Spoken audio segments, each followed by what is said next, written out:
Le dossier est prêt, la position était claire, il savait exactement quoi faire. Et il a quand même attendu. Attendu que son manager valide. Son manager, qui ce jour-là était injoignable, il n'a rien fait. Si vous écoutez ce podcast aujourd'hui, c'est peut-être parce que vous connaissez cette sensation. Vous savez quoi faire, vous avez les compétences, l'expérience, les éléments, et pourtant quelque chose en vous se retient. Une voix qui dit « Attends, vérifie ». Assure-toi que quelqu'un est d'accord avant de continuer. J'ai accompagné plusieurs personnes sur ce sujet.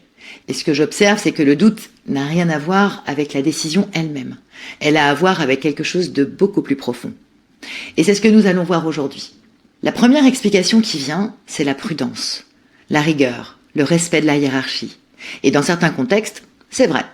Valider avec son manager est une bonne chose à faire. Mais ce n'est pas de ça dont je parle. Je parle d'autre chose, d'un réflexe plus profond qui s'active même quand vous avez tous les éléments pour décider. Même quand votre manager vous a dit explicitement « c'est à vous de trancher ». Ce réflexe d'attente ne vient pas de la prudence.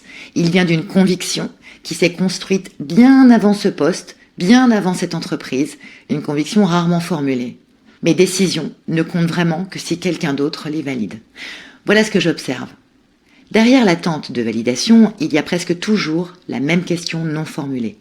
Et si je me trompais ? Pas « et si cette décision était mauvaise ?» Ça, on peut le gérer, on peut le corriger. Mais « et si j'étais quelqu'un qui se trompe ?»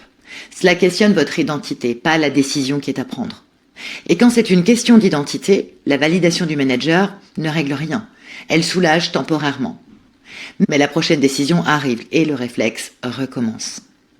Ce n'est pas un problème de compétence, ce n'est pas un problème de confiance en soi au sens large. C'est un réflexe conditionné qui s'est mis en place à force de fonctionner dans des environnements où attendre était plus sûr que d'agir. Une chose importante à comprendre, ce réflexe ne dit pas de vous que vous n'êtes pas capable. Il dit que vous avez appris à vous protéger d'une certaine façon et que cette protection, à un moment, a eu du sens. Le problème, c'est qu'elle vous coûte aujourd'hui, en autonomie, en crédibilité et surtout en énergie mentale, parce qu'attendre est épuisant. Alors qu'est-ce qu'on fait dans ce cas-là concrètement ? Je vais vous donner un petit exercice. Quand je travaille sur ce réflexe, en séance, je propose un exercice très simple. Avant de chercher une validation, n'importe laquelle, posez sur le papier 3 choses. La première, quelle est ma position sur ce sujet ? Il ne s'agit pas de ce que votre manager en penserait, mais de votre position à vous. La deuxième, sur quoi est-ce que je m'appuie pour la tenir ? Les données, l'expérience, l'analyse, les éléments concrets qui fondent cette position. Et la troisième, quel est le pire scénario si je me trompe ? Et est-ce que je peux le gérer ? Cette troisième question est la plus importante. Parce que la plupart du temps, le pire scénario est gérable. On peut corriger, on peut ajuster, on peut assumer une erreur et avancer. Cet exercice révèle souvent la même chose. Vous ne cherchez pas à valider la décision, vous cherchez la permission de la prendre. Et cette permission, personne d'autre que vous, dans certaines situations, n'est capable de la prendre. Et c'est un sujet un peu universel. Ce réflexe ne vit pas uniquement dans les relations hiérarchiques, il vit partout où vous cherchez une approbation avant d'avancer. Avec un partenaire, un ami, un parent, la mécanique est toujours la même. Vous attendez que l'autre valide ce que vous savez déjà. Et tant que vous ne le reconnaissez pas, tant que vous ne regardez pas ce blocage en face et ne le questionnez pas, ça continuera. Quelques questions maintenant. Dans votre vie professionnelle, en ce moment, quelle est la décision que vous n'avez pas encore prise parce que vous attendez que quelqu'un la valide ? Qu'est-ce que cette attente dit des permissions que vous vous donnez ou pas ?